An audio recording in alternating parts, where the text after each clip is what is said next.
Cobalah ketika kita sedang mengalami kekisruhan, ketika arus pikiran begitu deras, ketika ada penghakiman, justifikasi, benar salah, baik buruk, cobalah keluar dari situ. Nah, ketika kita keluar, oh ternyata saya bukan tubuh, oh ternyata saya bukan pikiran, oh ternyata saya yang sebenarnya, saya yang sejati adalah pemerhati bagi si pemikir itu. Nah, ketika kita keluar jadi penonton, apa yang terjadi? Ini yang luar biasa. Duduk tenang ketika kita sedang mengalami kekisruhan pikiran, coba duduk tenang. Lalu sadari kata-kata saya, bahwa saya bukanlah si pemikir, tapi saya adalah pengamat bagi si pemikir, pemerhati bagi si pemikir. Apa yang terjadi? Amati saja pikiran, tidak usah larut kita di sana. Dan katakan pada diri kita bahwa saya bukan pikiran, tapi saya adalah sesuatu yang melampaui pikiran. Saya adalah pengamat bagi pikiran.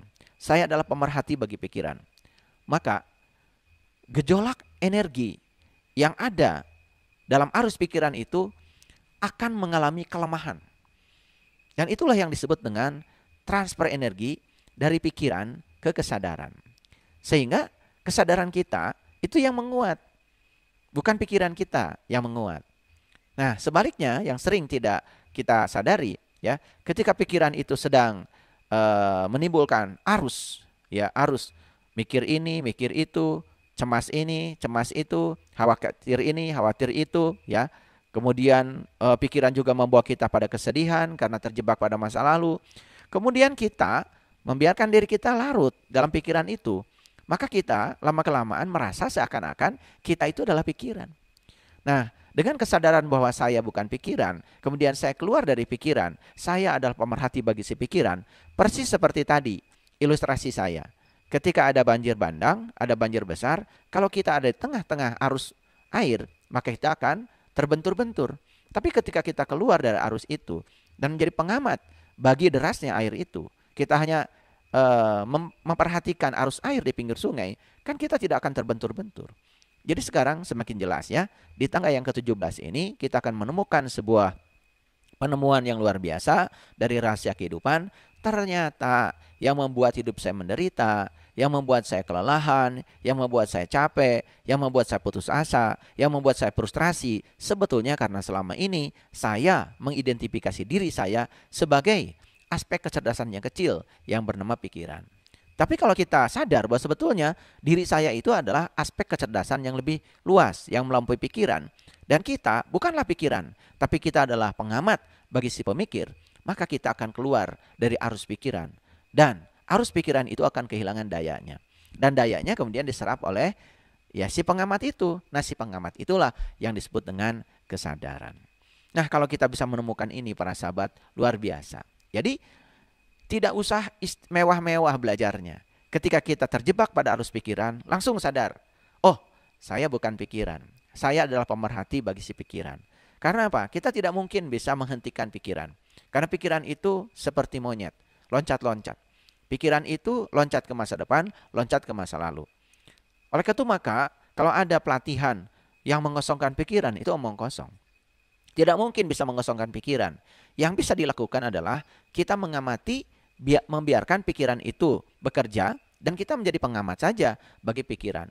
Nah, ketika kita menjadi pengamat bagi pikiran yang luar biasa, kalau kita sudah terbiasa dengan ini, maka pikiran itu akan kehilangan cengkeramannya. Sehingga ya seluruh energi yang ada dalam pikiran itu dipindahkan menjadi kesadaran. Nah, memindahkan energi dari arus pikiran kepada kesadaran itu hanya cukup dengan menyadari bahwa saya bukan pikiran, saya adalah pemerhati bagi si pemikir. Nah, oleh karena itu ya, lebih jauh lagi mari kita sadari. Jadi sebetulnya di semesta ini ada satu kehidupan yang bersifat kekal. Ada satu kehidupan yang maha hadir. Makanya saya sering mengatakan keberadaan. Kan saya sering mengatakan ya, mari kita sadari sang keberadaan, sang kehadiran. Kenapa saya sering sekali mengatakan sang keberadaan, sang kehadiran? Jadi keberadaan itu kalau dalam bahasa Inggris adalah being. Karena apa? Karena sesungguhnya ya, keberadaan ini, kata keberadaan ini bagi saya itu kata yang paling cerdas ya untuk bisa menjelaskan sesuatu yang maha hadir di semesta ini. Karena apa? Karena Sang Maha Hadir itu yang hadir sekarang menjadi daya pada diri saya, hadir menjadi daya pada para sahabat sekarang, sehingga para sahabat bisa mendengarkan kajian saya. Karena kehadiran Sang Maha Hadir, bukan? Nah, Sang Maha Hadir itu yang memang tidak bisa dikonsepkan. Jadi tidak ada sebetulnya konsep yang tepat untuk menyatakan itu atau menjelaskan itu. Makanya saya lebih suka menyebutnya Sang Maha Hadir saja, Sang Keberadaan saja. Walaupun sebetulnya dua kata itu tentu saja tidak cukup untuk mewakili keberadaannya. Tetapi daripada sulit untuk mengkomunikasikan, sebut saja Sang Keberadaan. Makanya saya sering mengatakan, Alhamdulillahi, segala puji milik Allah, Rabbil Alamin. Jadi Rob itu sebetulnya adalah keberadaan. Rob itu adalah kehadiran. Rob itu bukan pencipta, tapi Rob itu adalah keberadaan, kehadiran. Yang keberadaannya, yang kehadirannya sudah cukup membuat segala sesuatu di semesta ini terjadi. Jadi tidak ada di semesta ini ya kejadian yang tidak ada kehadirannya. Makanya kita diajarkan kalimat la ilaha illallah. Yang mana sih yang bukan dia? Nah, ketika kita mengatakan la ilaha illallah, itu sebetulnya nyambung dengan Rabbil Alamin. Berarti kita menyadari kehadiran Sang Keberadaan. Nah, ketika kita menyadari Sang kehadiran, Sang keberadaan, sehingga kita tidak serta-merta memberikan justifikasi pada suatu peristiwa benar salah. Karena apapun yang terjadi itu kebenaran. Makanya ketika kita tidak terjebak benar salah, yang terjadi adalah kita ya meyakini kalau itu adalah kebenaran, disukai atau tidak disukai oleh kita. Karena kebenaran itu tidak bergantung persetujuan kita. Kebenaran itu tidak bergantung disukai atau tidak disukai. Jadi matahari tetap saja matahari, walaupun orang buta tidak bisa melihatnya. Madu juga tetap aja madu, walaupun orang sakit tidak bisa merasakan manisnya. Ya kebenaran tetap aja kebenaran, walaupun kita suka atau tidak suka, setuju atau tidak setuju. Karena kebenaran tidak bergantung setuju atau tidak setuju, suka atau tidak suka. Kebenaran ya kebenaran saja. Nah, di mana letaknya kebenaran? Ya kebenaran itu di titik tengah. Ya, di antara benar dan salah, disitulah ada kebenaran. Ya, di antara kematian dan kehidupan, di situ ada kekekalan. Makanya kebenaran, kekekalan, itu. Di antara benci dan cinta, di situ ada kasih sayang. Ya, jadi kebenaran, kasih sayang, ya, kemudian keberadaan, itu istilah-istilah yang digunakan untuk menyatakan titik tengah.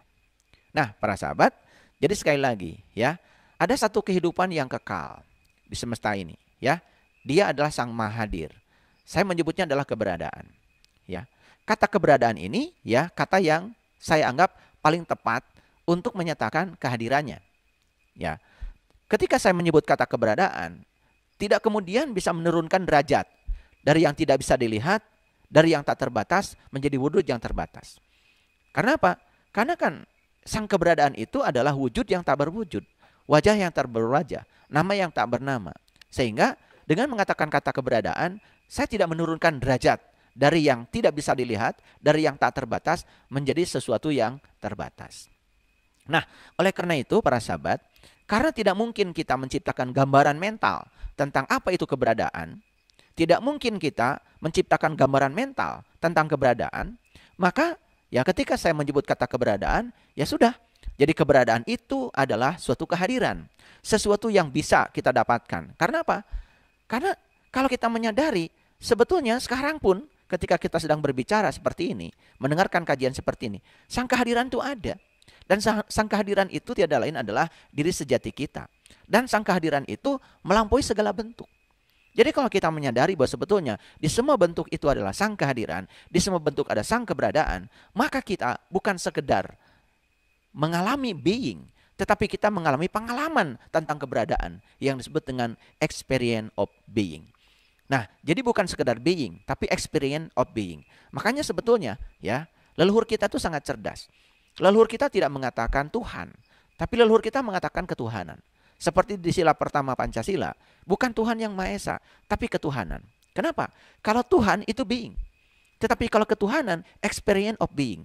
Makanya ya, orang yang mengesahkan Tuhan belum tentu punya kesadaran. Tapi orang yang mengesah dengan Tuhan pasti punya kesadaran. Inilah ya tangga yang ke-17.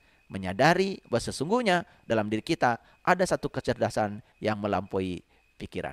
Kalau kita memasuki itu, kita akan menemukan kreativitas, cinta, keindahan, sukacita, kedamaian. Bahkan kita akan mengalami kebebasan. Dan ini adalah kunci untuk mencapai ketenangan. Terima kasih. Segala puji hanya milik Allah, Sang keberadaan, Sang kehadiran, yang meliputi segala bentuk, yang meliputi seluruh semesta raya, yang meliputi yang terlihat, juga meliputi yang tidak terlihat. Dia dapat dirasakan kehadirannya dalam diri kita, dia dapat dirasakan sebagai tubuh batin kita. Oleh karena itu, mari kita bersyukur bahwa kita sekarang masih punya tubuh yang sempurna. Karena dengan tubuh yang sempurna ini, kita bisa merasakan Sang kehadiran, Sang keberadaan, yang mewujud dalam diri kita sebagai daya yang membuat tubuh kita menjadi bergairah dan berharga. Oleh karena itu, mari kita puji Dia bersama-sama membaca hamdalah. Alhamdulillahi Rabbil Alamin. Kita akan memasuki tangga yang ke-18. Di tangga yang ke-17, saya sudah berbicara tentang keberadaan, sekaligus juga pengalaman bersama keberadaan. Bukan sekedar berbicara tentang Tuhan, tapi berbicara tentang pengalaman bermanunggal dengan Tuhan. Bukan berbicara Tuhan, tapi berbicara ketuhanan. Jadi Tuhan dengan ketuhanan, dua istilah yang sangat berbeda. Itu sebabnya leluhur kita ya lebih suka menyebut ketuhanan daripada Tuhan. Karena ketuhanan itu adalah pengalaman merasakan kehadirannya. Dan orang yang sudah sampai pada aspek ketuhanan, sudah sampai keilahian, maka dia akan merasakan kehadiran Dia setiap ruang dan waktu. Lalu hidupnya penuh dengan kedamaian dan tidak mungkin ya melakukan pelanggaran. Pasti hidupnya sejalan dengan kehendaknya. Oleh karena itu, semoga kita diberikan kemampuan untuk selalu sejalan dengan kehendak Sang keberadaan. Kita sapa asma Allah dengan kelembutan dan cinta dengan membaca basmalah. Bismillahirrahmanirrahim. Para sahabat, karena keterbatasan kita tidak mungkin bisa menjelaskan Tuhan. Karena Dia tidak bisa diterangkan, tidak bisa dijelaskan. Bahkan Dia juga tidak punya nama. Jadi sebetulnya akhirnya ya diberi nama oleh kita sendiri supaya kita gampang untuk mengkomunikasikannya. Makanya kalau saya menyebut kata keberadaan, itu sebetulnya saya sedang menyebut sesuatu yang tak terbatas di alam semesta ini. Dan kata keberadaan, kata kehadiran, tidak kemudian menurunkan derajat dari yang tak terlihat, yang tak terbatas menjadi sesuatu yang terbatas. Oleh karena itu, kata keberadaan di kajian kita selanjutnya akan terus dipakai untuk menyatakan bahwa keberadaannya, kehadirannya sudah cukup untuk membuat kun fayakun. Segala sesuatu terjadi. Karena tidak ada satu peristiwa pun di semesta yang tanpa kehadirannya. Karena di semesta ini tidak ada satupun ruang kosong ya yang tanpa kehadirannya. Karena Dia sendiri yang mengatakan, aku meliputi semesta raya, aku meliputi langit dan bumi, aku meliputi seluruh makhluk, aku meliputi seluruh manusia. Bahkan di Quran ada kata-kata yang sangat indah, bagi saya sangat luar biasa. Inna robbaka ahato binas. Sesungguhnya Tuhanmu meliputi segala manusia. Jadi sesungguhnya Tuhanku meliputi segala manusia. Jadi sebetulnya kita semua ini adalah terhubung. Nah, di tangga yang sebelumnya saya sudah menjelaskan, ketika seseorang sudah mengalami keterhubungan, apa yang terjadi? Dia menjadi sangat ulas asih pada semua makhluk, baik itu hewan maupun tumbuh-tumbuhan.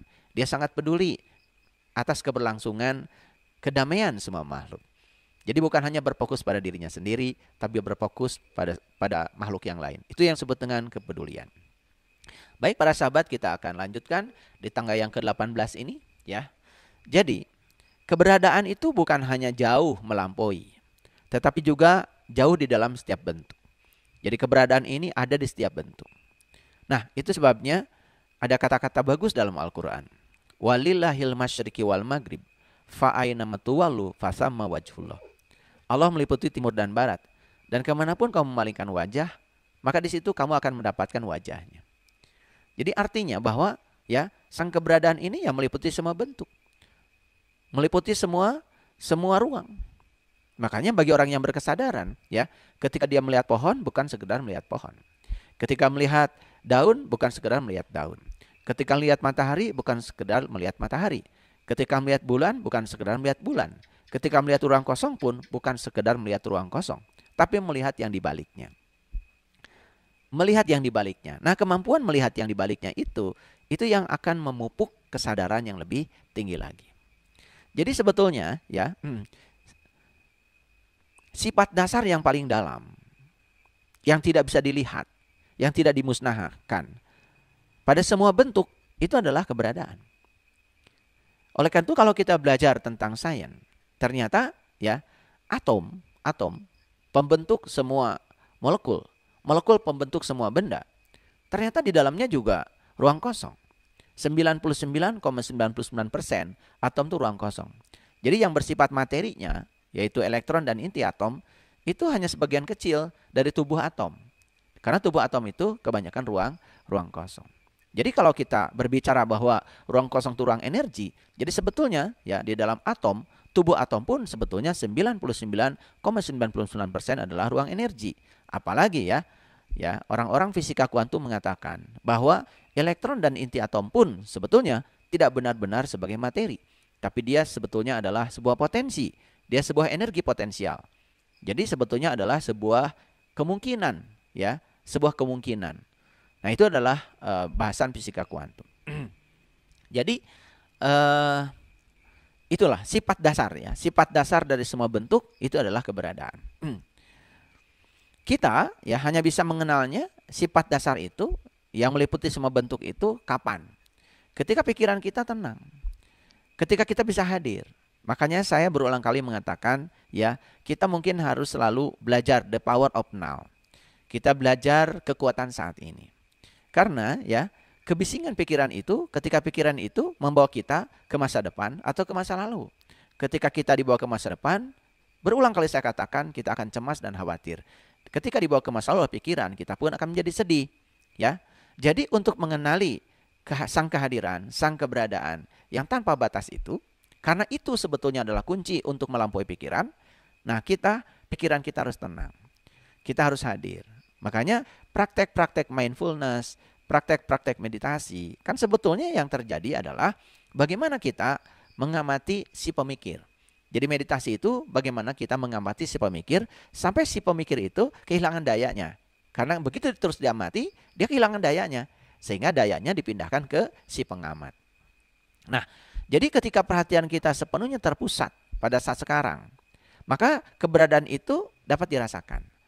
Tetapi ketika kita tidak seperti itu, ya, maka akan sulit untuk merasakan kehadiran sang keberadaan itu.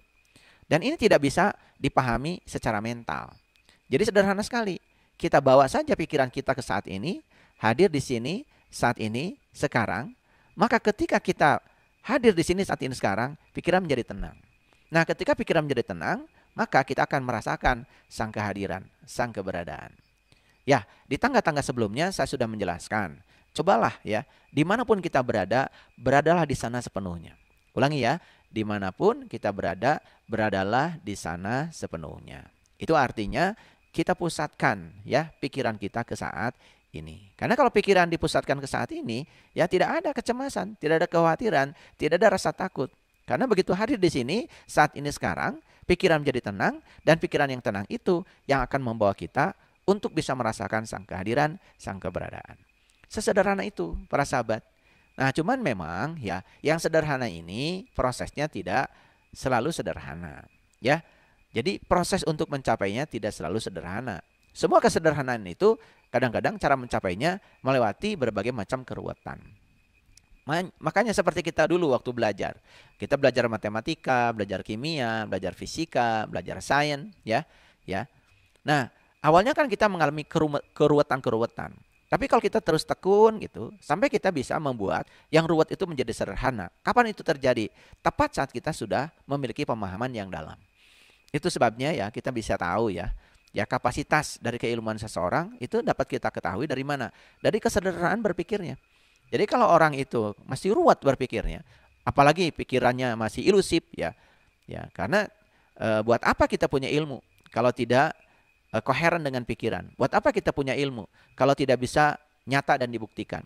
Buat apa kita punya ilmu kalau tidak ada nilai manfaat bagi kehidupan? Karena ciri ilmu itu bukan sekedar ya menjadi menara gading di pikiran, tapi ilmu itu harus terimplementasi dalam kehidupan. Makanya ilmu yang bermanfaat itu kan sebetulnya akan menolong kita.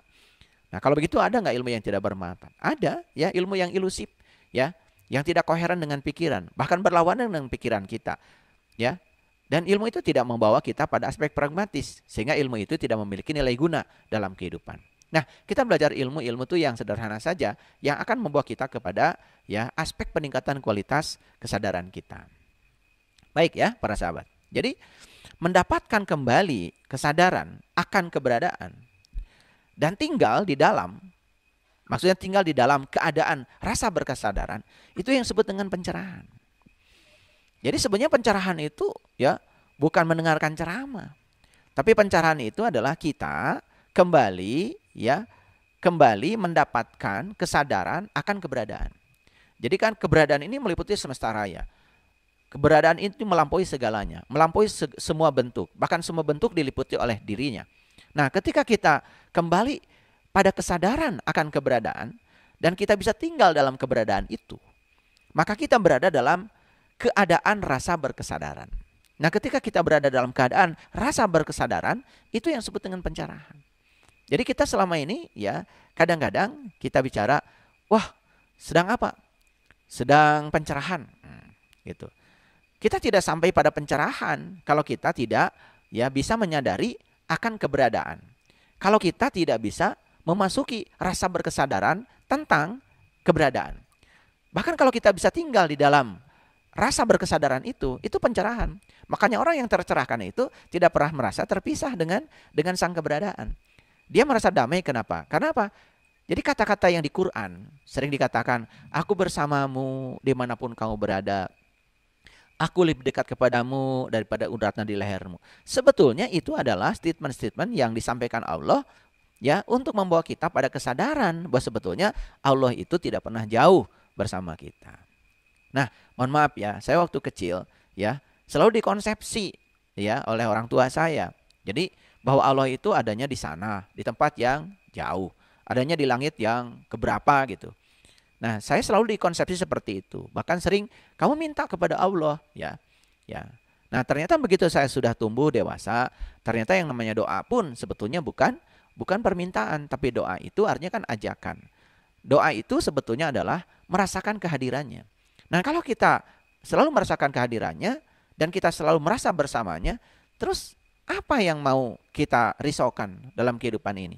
Toh dia bersama kita. Dia menemani kita, dia tidak pernah tertidur, dia tidak pernah terkantuk. Dia selalu bersama kita. Apa yang kita risaukan? Makanya pantas kalau dikatakan di Quran, Allah mengatakan, alladzina amanu wa tatmainu qulubuhum bizikrillah. Dan orang-orang yang beriman itu kolbunya akan selalu merasa tentram, ya, ketika mengingat Allah. Jadi salah satunya adalah kita selalu merasakan kehadirannya setiap saat. Itu yang disebut dengan experience of being. Jadi kita selalu berada dalam rasa berkesadaran. Itu yang disebut dengan pencerahan. Jadi pencerahan itu adalah hadirnya rasa berkesadaran bahwa kita sebetulnya berada dalam sang keberadaan.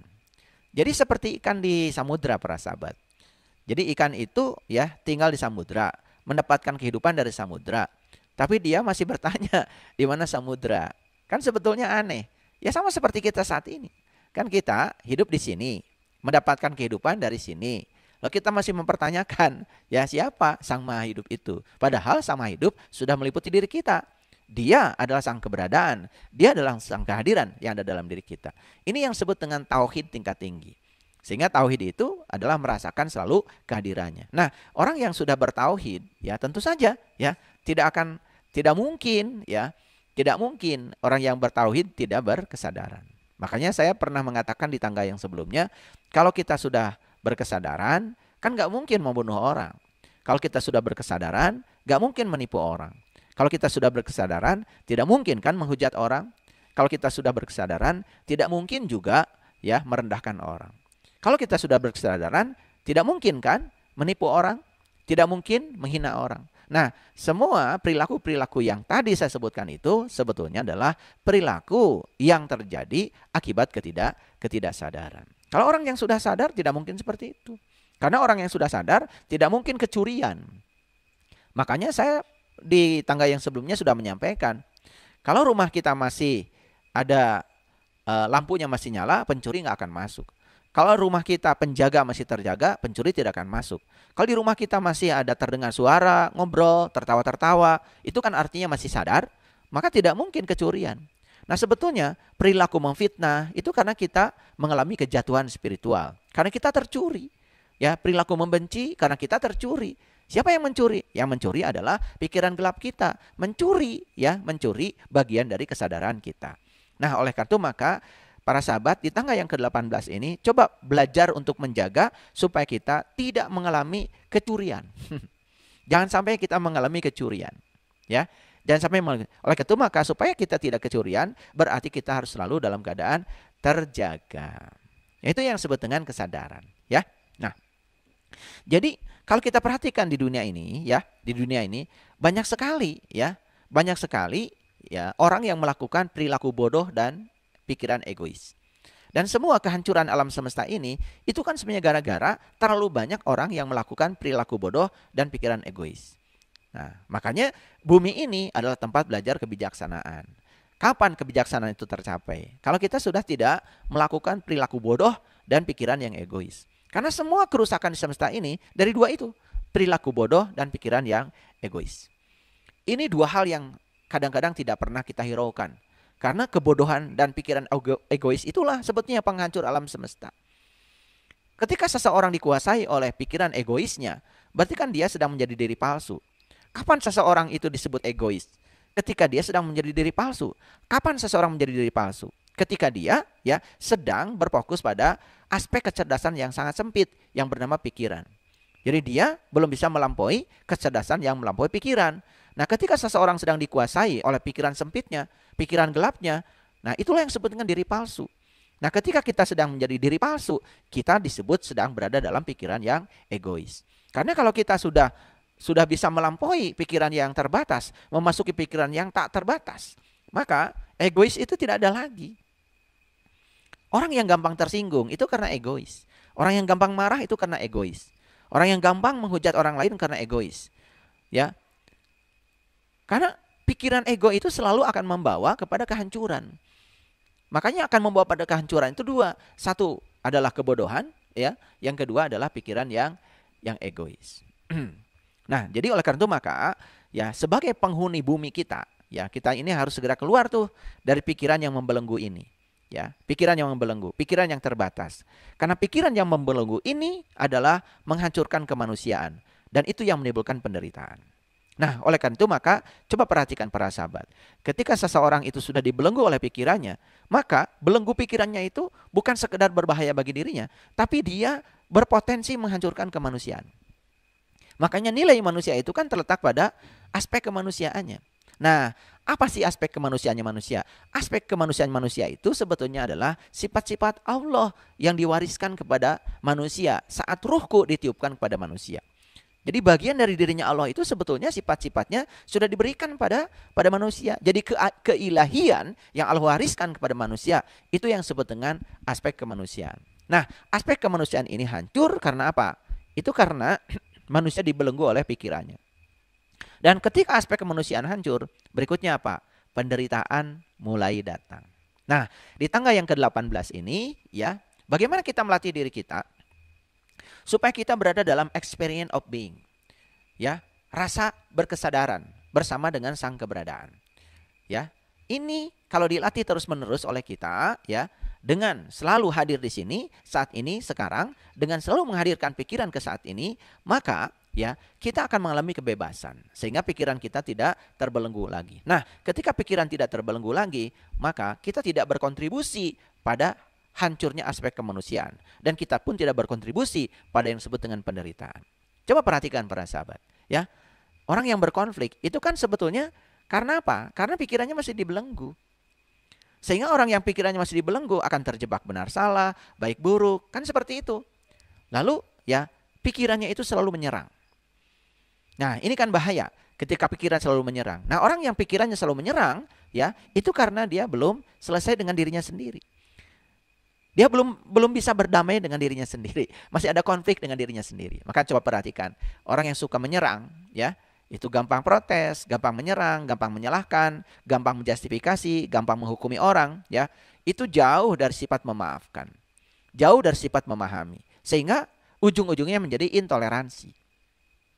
Nah, ketika orang yang sudah bisa melampaui kecerdasan yang terbatas itu, bukan sekedar menjadi toleran, bahkan dia menjadi sangat mudah memaafkan, mudah memahami gitu, ya. Nah, kan orang-orang yang gampang marah itu karena dia sulit untuk memaafkan dan sulit untuk memahami. Jadi daripada kita marah kan lebih bagus memaafkan. Daripada kita menyalahkan kan lebih bagus memahami. Karena menyalahkan itu adalah aspek yang terjadi akibat kita masih dikendalikan oleh pikiran yang egois. Nah, jadi sekarang ya kalau kita ingin ya hidup damai dengan semua orang di seluruh dunia ini, maka kita harus memunculkan aspek kemanusiaan kita. Karena aspek kemanusiaan itulah yang menjaga manusia dari segala penderitaan. Jadi kita harus segera ya, yang disebut dengan memasuki kemungkinan hidup yang dibebaskan. Nah, jadi hidup yang tidak lagi membuat kita dan orang lain menderita. Nah, selama ini kan bukan sekedar menderitakan orang lain, dan kita pun menderitakan diri kita sendiri. Betul?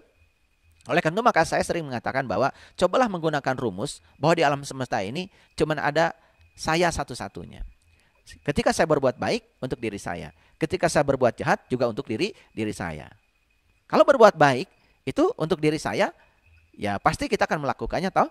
Tetapi kalau kita melakukan kejahatan dan kita sadar untuk diri saya, maka mungkin kita akan tersadar untuk tidak melakukan kejahatan. Jadi sekarang ini kita harus memasuki sebuah kemungkinan hidup yang dibebaskan, yaitu hidup yang tidak lagi membuat kita dan orang lain menderita.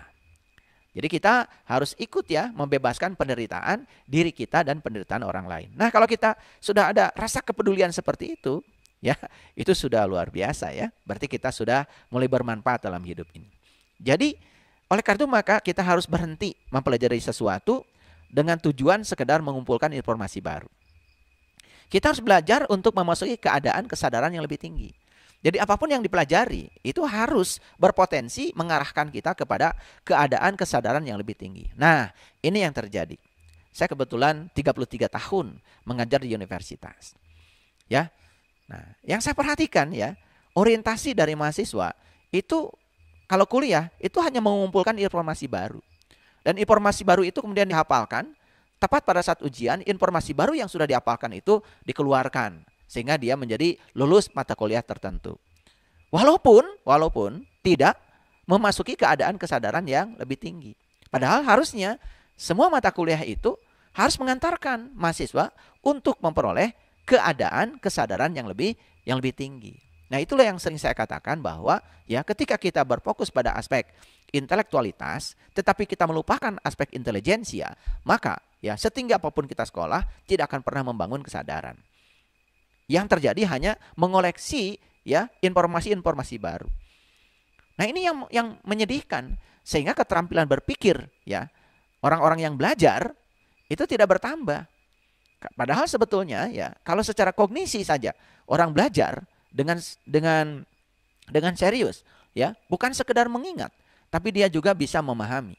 Bukan sekedar memahami, tapi dia bisa menerapkan. Bukan sekedar bisa menerapkan, tapi dia juga bisa menganalisis.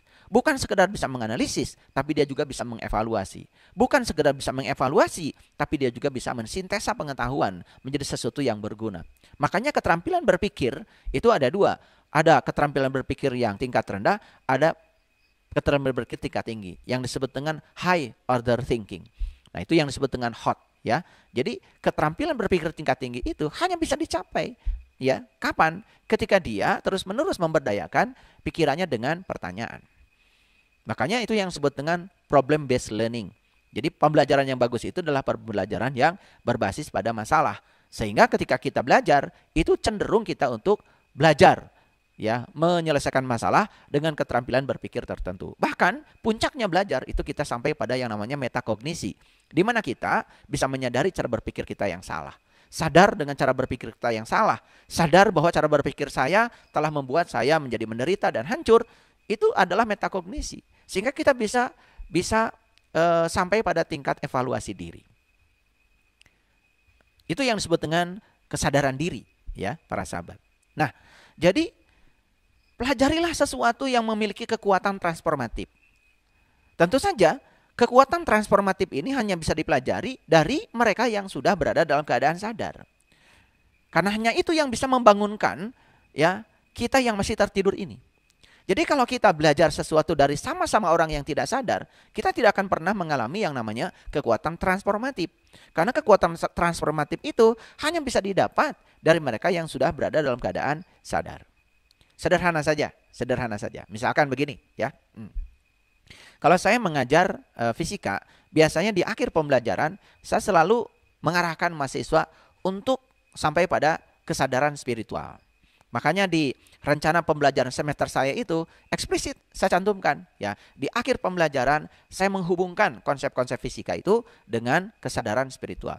Karena apa? Fisika itu adalah satu sudut pandang keilmuan yang mempelajari tentang materi dan energi. Sedangkan alam semesta ini kan sebetulnya diciptakan untuk karena Allah ingin dikenali kan. Jadi kita bukan sekedar menjadi pandai ya menyelesaikan soal-soal, bukan pandai menghafal rumus-rumus, tetapi bagaimana kita sampai pada kesadaran bahwa alam semesta ini dicipta oleh Allah untuk mengenali Allah. Jadi semua pembelajaran di sekolah, di universitas harus diarahkan untuk mengenali Dia. Belajar biologi untuk mengenali Dia, belajar kimia untuk mengenali Dia, belajar astronomi mengenali Dia, belajar geografi untuk mengenali Dia. Gitu. Sederhana saja para sahabat. Misalnya, saya ketika mengajarkan teori atom. Coba perhatikan. Ya, model atom yang diciptakan oleh para fisikawan, itu ada yang namanya inti atom, isinya adalah neutron dan proton. Ada yang namanya ya kulit-kulit atom yang isinya adalah elektron. Elektron itu bermuatan negatif, sedangkan proton bermuatan positif. Nah, ternyata proton dengan elektron tidak pernah bersama dalam atom. Tapi proton hanya bersama dengan neutron. Neutron itu adalah ya partikel elementer yang tidak bermuatan listrik, disebut neutron karena netral. Ternyata neutron selalu sahabatan dengan proton. Jadi netral itu selalu sahabatan dengan positif. Sedangkan elektron di luar, di kulit. Makanya sepanjang kita berputar-putar di kulit, belajar apapun hanya membuat kita menjadi negatif. Coba, orang berputar-putar di kulit hanya merasa paling bisa, merasa paling hebat, merasa paling benar. Karena kalau orang yang sudah masuk ke dalam, ke inti, tidak akan punya sifat-sifat yang semacam itu. Kesombongan ilmu itu hanya dimiliki oleh mereka yang berputar-putar di kulit. Makanya di kulit itu selalu negatif. Makanya kenapa di Quran dikatakan ya penyakit kulit. Itu di Quran surat Ali Imran 49. Sebetulnya penyakit manusia itu cuma 3 secara garis besar. Yang pertama adalah kebutaan, ya, kebutaan rohani. Yang kedua adalah penyakit kulit. Karena kebutaan rohani dia hanya melihat yang tersirat, tidak bisa melihat yang tersurat. Lalu hanya berputar-putar di luar. Jadi jangan dikira loh kalau ada di kampung-kampung itu kita disuguhi kaleng, makanan kaleng. Lalu kalengnya itu tulisannya kongguan dan dikira kalau itu adalah kue. Siapa tahu dalamnya kan opak, ranginang, keripik, ya. Gitu. Nah, oleh itu maka kita jangan tertipu oleh luar. Nah, tertipu oleh luar itu berarti kita masih punya penyakit kulit. Dan yang ketiga, penyakit manusia itu adalah ketika dia kesadarannya belum bangkit. Nah, ketika dia ya masih tertutup penglihatan ruhaniyahnya, terjebak pada aspek luar saja, kedangkalan, penyakit kulit, negatif. Nah, maka dia juga tidak akan pernah bangkit dari kesadarannya. Nah, jadi para sahabat, kita dalam kehidupan ini harus mempelajari sesuatu yang memiliki kekuatan transformatif. Apa itu? Sesuatu yang kalau kita pelajari bisa meningkatkan kesadaran. Sama ya, kita belajar fikih, belajar agama, belajar ritual, belajar tentang tata cara sholat, belajar rukun Islam, rukun iman. Itu tidak cukup hanya sekedar mengumpulkan informasi baru. Tapi bagaimana itu semua memiliki kekuatan transformatif sehingga kita bisa mencapai keadaan sadar. Nah, sehingga keadaan sadar itu akan membangunkan tidur kita. Itu yang harus kita pelajari. Makanya semua hal harus dipertanyakan. Nabi Muhammad sendiri mengatakan agama itu akal dan tidak ada agamanya bagi yang tidak berakal. Misalnya kita mempertanyakan, mengapa saya harus tidak makan di siang hari, tidak minum di siang hari? Kenapa di bulan Ramadan kita makannya jadi malam hari? Kenapa tubuh harus dilaparkan? Kalau kita memiliki argumen untuk itu, maka itu pengetahuan itu akan memiliki kekuatan transformatif. Sehingga kita akan melaksanakan puasa ini dalam keadaan sadar. Oh, ternyata puasa ini bukan sekedar ya meningkatkan kesadaran, tetapi puasa ini bisa meregenerasi sel, bisa menciptakan autophagisom, bisa membuat tubuh kita menjadi segar. Habis puasa 1 bulan kita menjadi pangling karena kita lebih sehat. Kan itu yang disebut dengan kekuatan transformatif. Bayangkan ya, kalau kita seperti robot, ya pokoknya memasuki bulan puasa, sudah puasa aja. Kita tidak mengerti, ya. Sehingga kita pun tidak tahu apa yang harus kita santap ketika berbuka, apa yang harus kita santap ketika sahur. Tidak mengerti. Lalu kita hanya menjalankan sesuatu seperti yang dijalankan kebanyakan orang. Di tangga yang ke-18 ini, yuk sekarang kita memilih untuk belajar sesuatu yang memiliki kekuatan transformatif, agar yang kita pelajari meningkatkan kesadaran. Sang kehadiran, sang keberadaan yang telah mengantarkan kita sekarang memasuki kajian di tangga yang ke-27. Selamat datang di tangga yang ke-27. Semoga di tangga ini para sahabat bisa menemukan kesadaran baru yang lebih meningkat.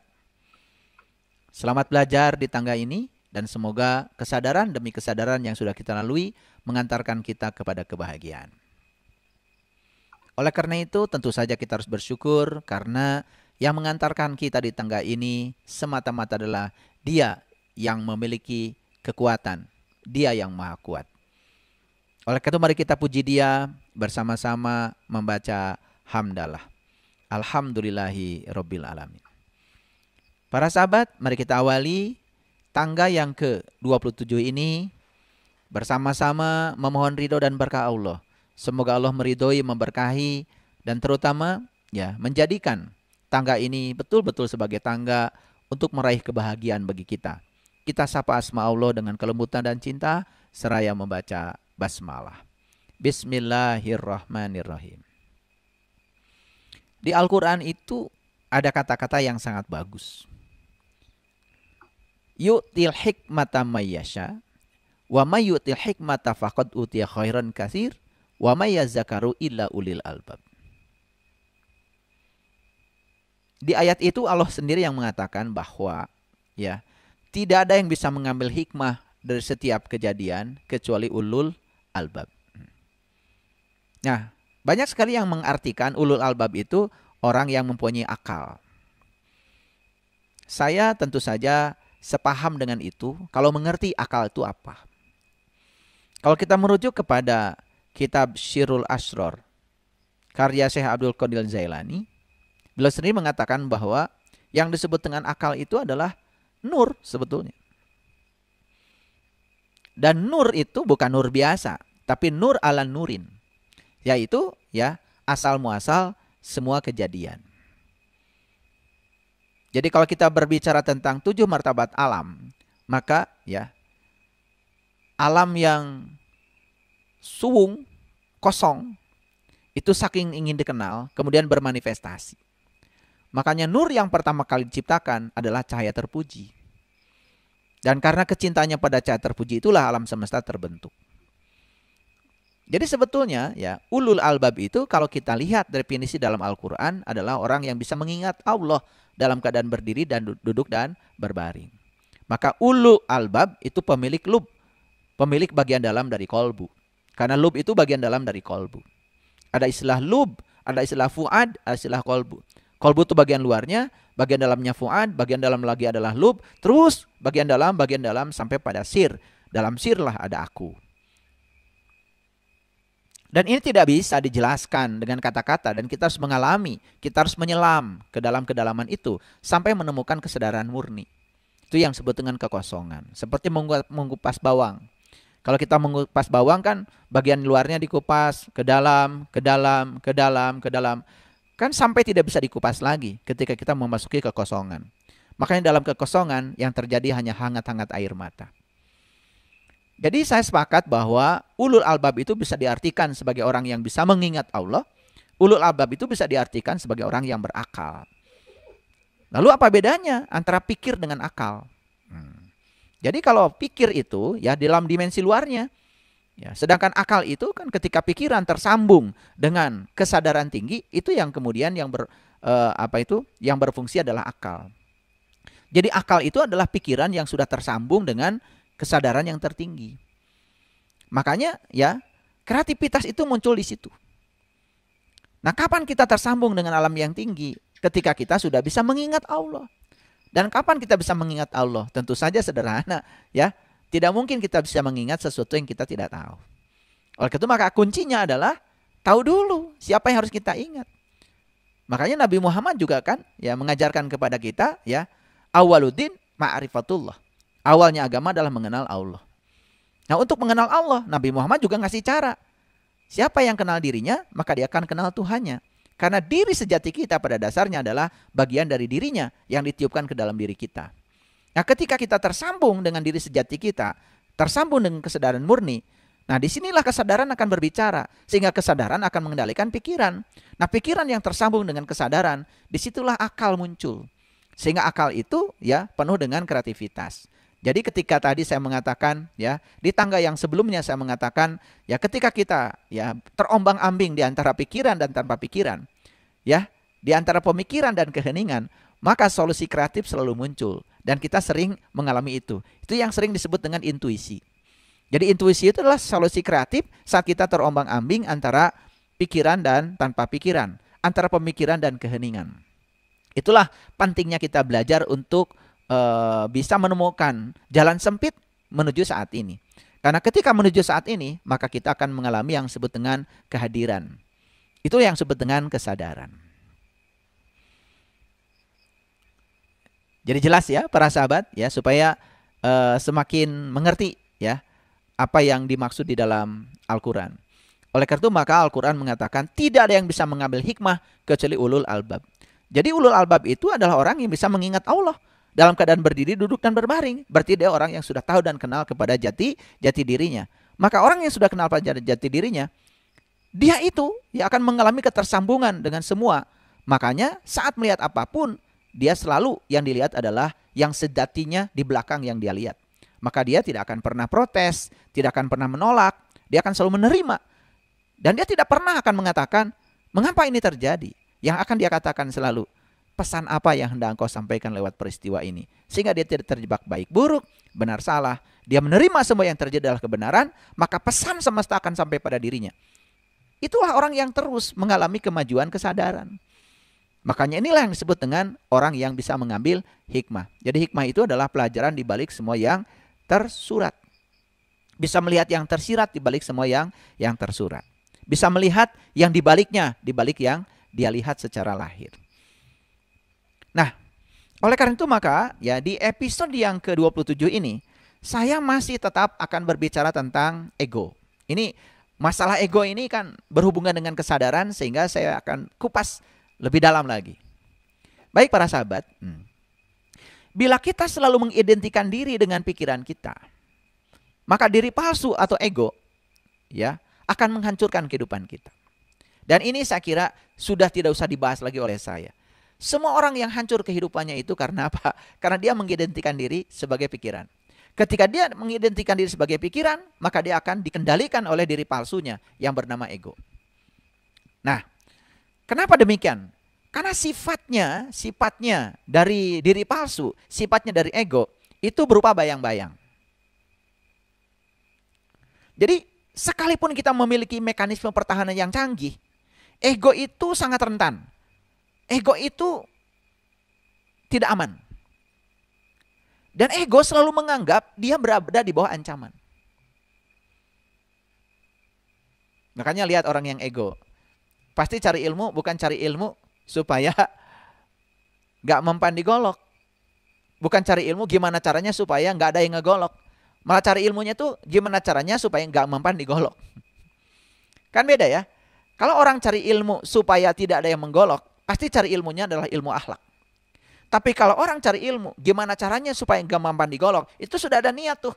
Sudah ada niat kan, mau jago-jagoan. Pasti tidak akan mencari ilmu akhlak. Malah justru membuat keonaran, ketika digolok orang dia tidak mempan. Lalu muncullah dia dianggap sebagai orang yang sakti.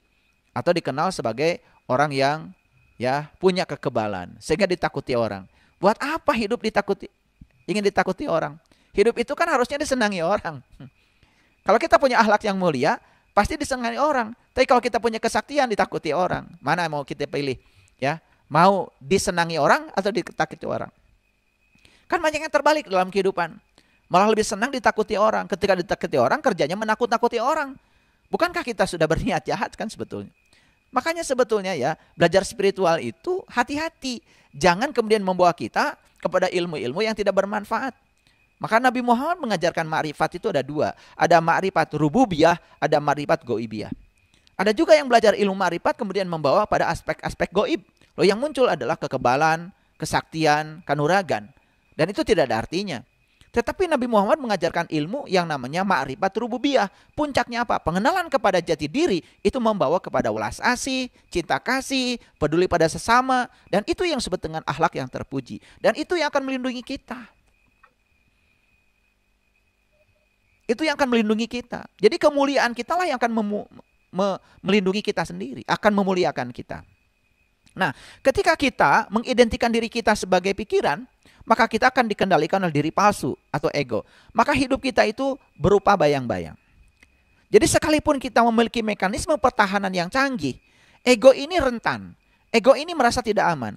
Lalu selalu merasa di bawah ancaman. Makanya orang yang hidupnya selalu berada di bawah ancaman, dia akan mencari cara. Ya, untuk mencari cara. Bagaimana untuk melindungi dirinya, karena dia menganggap orang lain sebagai ancaman bagi dia. Padahal sebetulnya kalau kita mau berakhlak mulia, kan sebetulnya tidak perlu mencari perlindungan yang di luar itu. Lindungi aja diri kita dengan akhlak yang mulia, maka kita akan dimuliakan. Saya percaya tidak mungkin ada orang baik yang kemudian tiba-tiba dimusuhi orang. Saya sangat percaya. Maka Nabi Muhammad diutus ke dunia ini untuk menyempurnakan akhlak. Baik para sahabat, ada yang namanya emosi. Apa sih emosi itu? Emosi itu adalah reaksi tubuh kepada pikiran. Emosi itu adalah reaksi tubuh terhadap pikiran. Dan ego kerjanya apa? Ego itu kerjanya terus-menerus mengirim pesan palsu. Hasil pikiran dan pesan palsu itu diterima oleh tubuh. Lalu ya, si tubuh pun akan mengatakan, aku dalam bahaya, aku sedang terancam. Maka emosi yang dihasilkan ya, itu akan menimbulkan pesan yang secara terus-menerus dan itu menimbulkan ketakutan. Jadi sebetulnya emosi itu hanya reaksi tubuh kepada pikiran. Karena ego akan terus-menerus mengirim pesan palsu hasil dari pikiran. Makanya pikiran itu selalu ngasih pesan palsu. Itu yang disebut dengan setan. Setan itu pesan palsu dari pikiran yang terus dikirimkan ya, sehingga tubuh ini bereaksi. Nah, reaksi tubuh itu namanya emosi. Sering kan para sahabat emosi? Sering kan membuat reaksi tubuhnya nonjok, nendang, marah. Itu reaksi tubuh ya. Reaksi tubuh terhadap pikiran itu.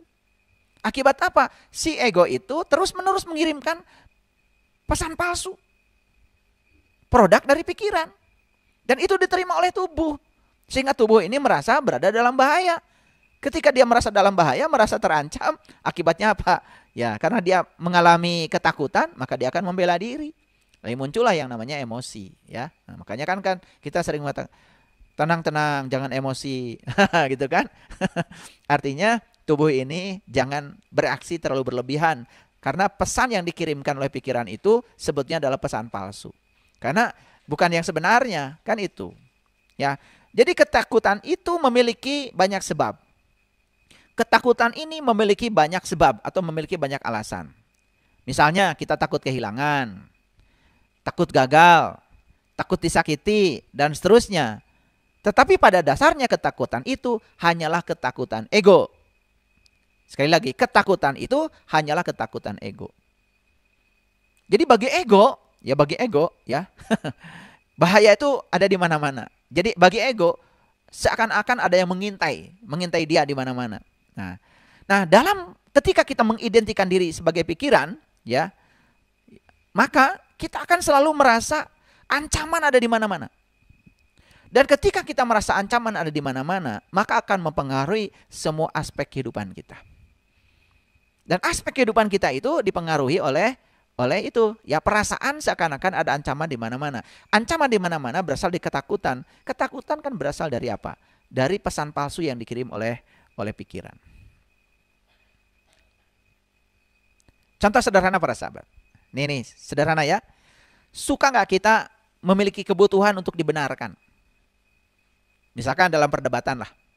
Ini kecil-kecilan. Saya sering menyaksikan cekcok yang sangat kecil. Ya, misalkan tentang pasangan. Memperdebatkan sesuatu. Nah, biasanya ketika berdebat itu ada nggak muncul dalam diri kita kebutuhan untuk dibenarkan? Misalkan sedang memperdebatkan sesuatu. Apa ya sesuatu itu? Contohnya yang sederhana apa? Misalnya sesuatu itu gini. Ada orang yang mengatakan A. Nah, pasangan ini mendengar, ya, orang ini mengatakan A. Tetapi, ya, si pasangan ini, yang satunya lagi, bukan begitu yang dikatakan, begini. Pernah kan? Ada orang lain mengatakan A, ya, kemudian didengar oleh dua orang. Sebut aja dia pasangan, suami istri.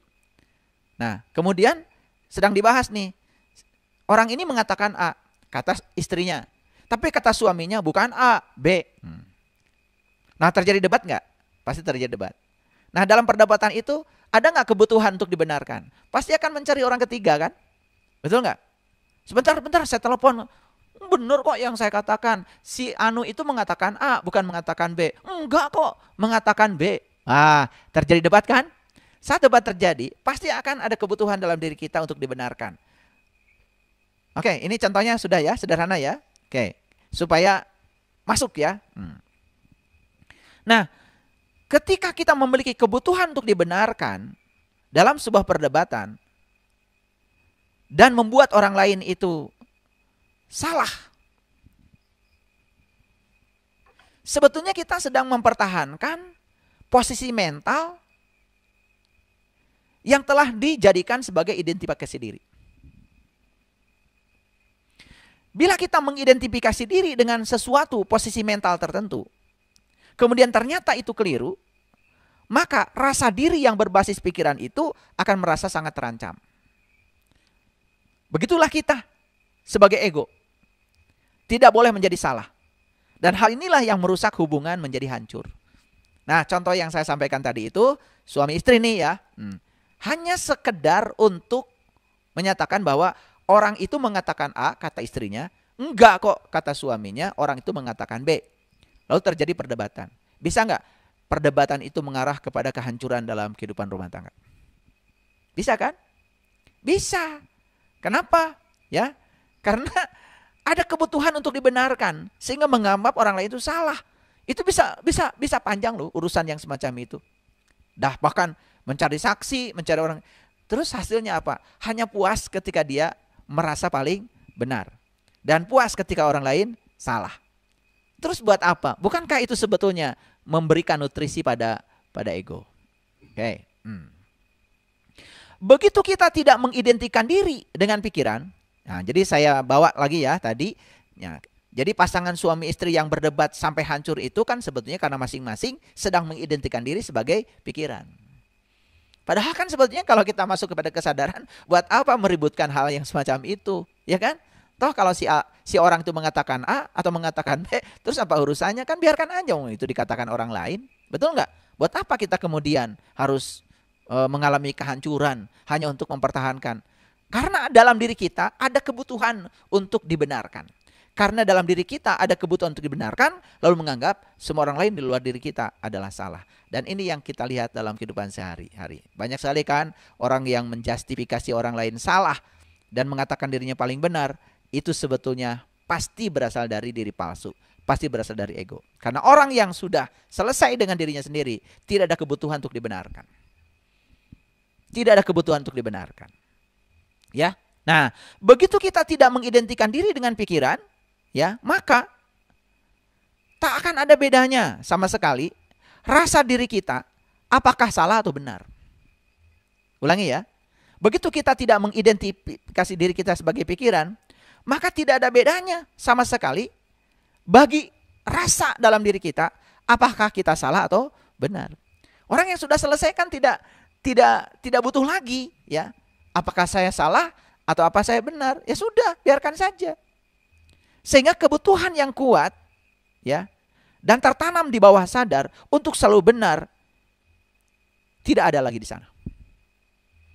Jadi kebutuhan yang kuat untuk selalu merasa bahwa dirinya yang paling benar udah nggak ada lagi. Kalau bagi orang yang sudah tidak mengidentifikasi diri sebagai pikiran. Inilah pentingnya para sahabat. Ini lanjutan ya, namanya juga tangga yang ke-27. Berarti ini pembahasan lebih dalam lagi. Nah, bagaimana caranya supaya kita tidak memiliki dalam diri kita tertanam kebutuhan yang kuat untuk selalu benar. Dan orang lain salah. Hati-hati loh ketika kita merasa selalu yang paling benar dan orang lain selalu salah dalam pandangan kita. Kita tuh sebetulnya bukan sedang hidup berkesadaran, tapi kita sedang memupuk ego kita. Makanya orang-orang yang semacam ini tidak siap disalahkan. Ya, tidak siap disalahkan, ya. Dikritik juga tidak siap. Makanya orang-orang yang tidak siap dikritik jelas, ya. Dia sebetulnya masih dikendalikan oleh pikirannya. Dia belum sadar bahwa dirinya ya sesuatu yang melampaui pikiran. Nah, jadi berhati-hatilah terhadap sikap suka bertahan di dalam diri kita. Yuk sekarang ya kita coba tanya pada diri kita, suka ada nggak sikap suka bertahan? Hanya untuk mengalah urusan-urusan yang sepele aja kadang-kadang begitu sulitnya.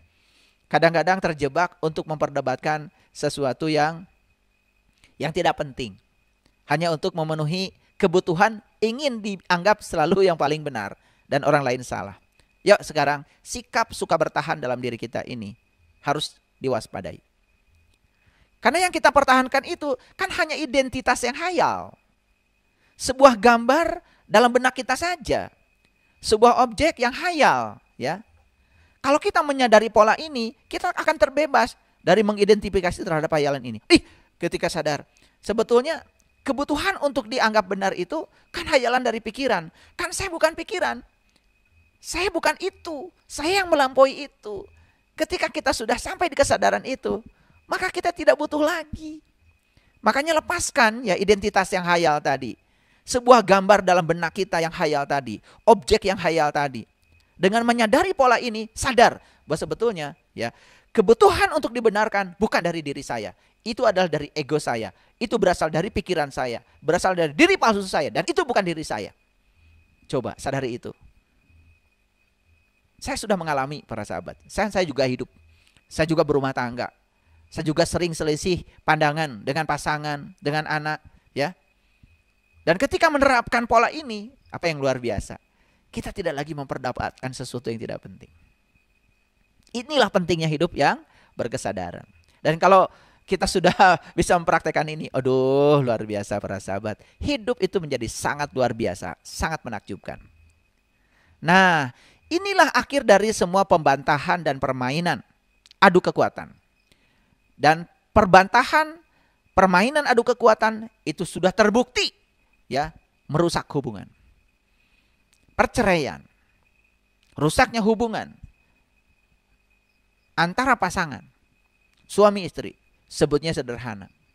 Karena dia tidak mau mengakhiri perbantahan. Tidak mau mengakhiri permainan adu kekuatan. Karena masing-masing merasa yang paling benar. Itu kuncinya.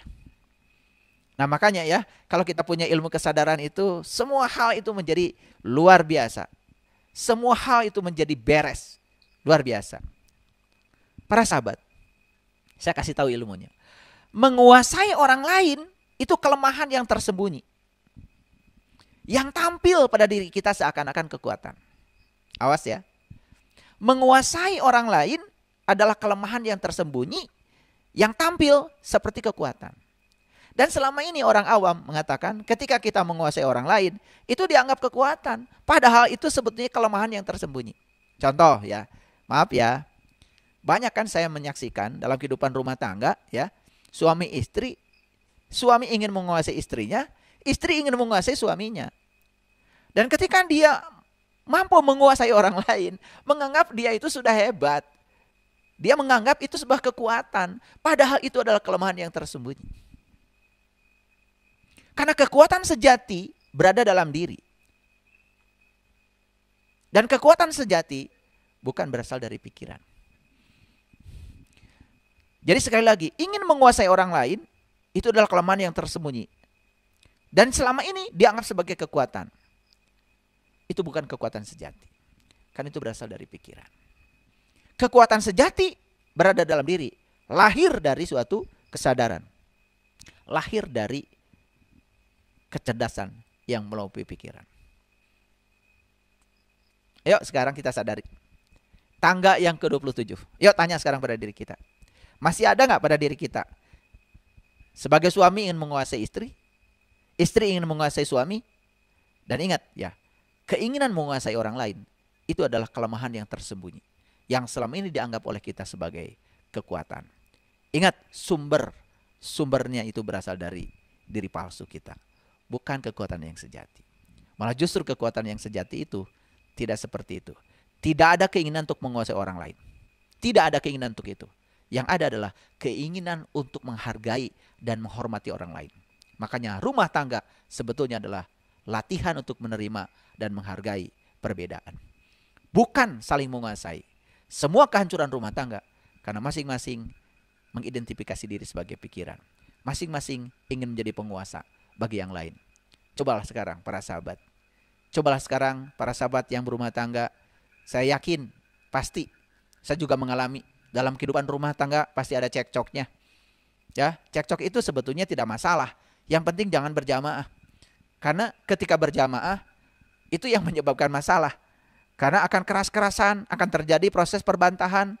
Lalu kita terjebak pada permainan adu kekuatan.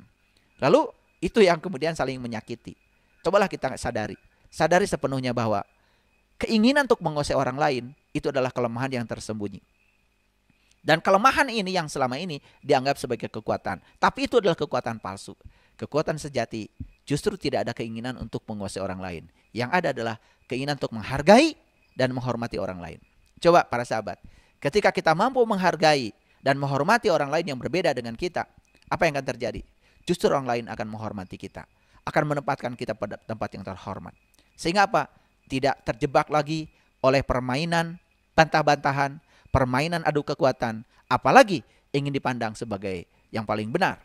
Karena orang yang dipandang yang ingin selalu dianggap yang paling benar, dia tidak siap disalahkan. Ketika disalahkan, itu pasti akan keluar ya binatang yang ada dalam dirinya. Dan itu sangat berbahaya. Jadi bagaimana latihan supaya ini semuanya bisa terwujud di dalam kehidupan kita? Yuk kita sekarang sadari. Pikiran selalu menolak saat ini. Pikiran selalu lari dari saat ini. Dengan kata lain, semakin kita mengidentikan diri dengan pikiran kita, maka kita akan semakin menderita.